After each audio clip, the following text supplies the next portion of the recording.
No arminianismo, nós entendemos que Deus ele é soberano, mas não necessariamente ele precisa decretar todas as coisas para assim o ser.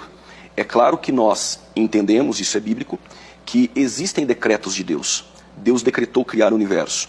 Deus decretou a encarnação do Verbo.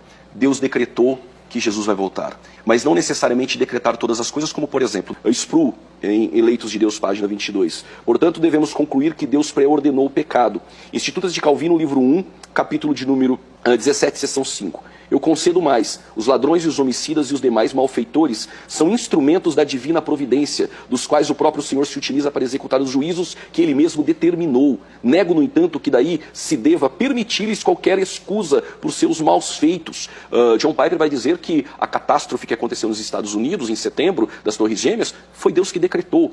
Não só ele também, Edwin Palmer vai dizer que o movimento do dedo, a batida do coração, o riso de uma menina, o erro de um datilógrafo, até mesmo o pecado. Logo eu entendo que o Deus que diz não matarás, ele acaba sendo roteirista deste assassinato. Logo, se Deus decreta todas as ações, o estupro, o assassinato, logo isso acaba levando Deus a ser o autor de tudo isso. Quando o irmão cita punições, existe uma vontade consequente, e neste caso não antecedente. Não foi decretado nos decretos eternos, e o calvinismo usa algumas nomenclaturas, como vontade secreta, ou tentando compatibilismo, de viés filosófico, a responsabilidade humana com os decretos de Deus. Mas eu entendo que as punições de Deus, em seus castigos, são devidos às ações do homem.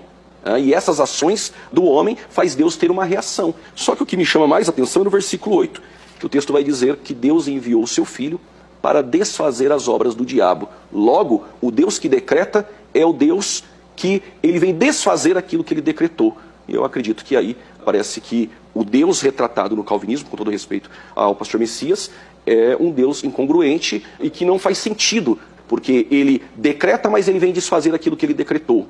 Ele decreta, mas ele pune o homem depois por conta disso.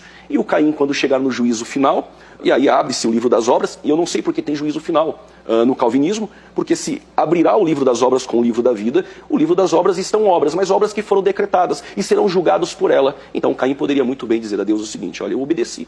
Outro ponto, recompensas, punições, mandamentos, tudo isso perde o sentido se for tudo de forma eficaz. Iscariotes, por exemplo, é a mesma coisa. Ele não poderia não fazer aquilo que ele fez. E como nós vamos enxergar isso? Deus usa como instrumento, Deus não decreta.